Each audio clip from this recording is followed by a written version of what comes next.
இந்திய தேசம் உலகத்தின் அதிபதியானவன் இந்திய தேசத்தின் ஜனங்களுக்கு விரோதமாகவே இஸ்மவேல் வம்சத்தினர் மூலமாகவே செயல்படுகிறார்.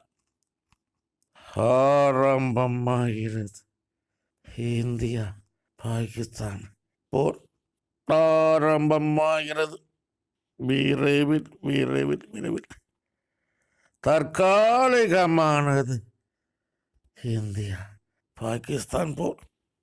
தொடராது தொடராது தொடராது. வேதனை இஸ்மவேல் வம்சத்தினருக்கு.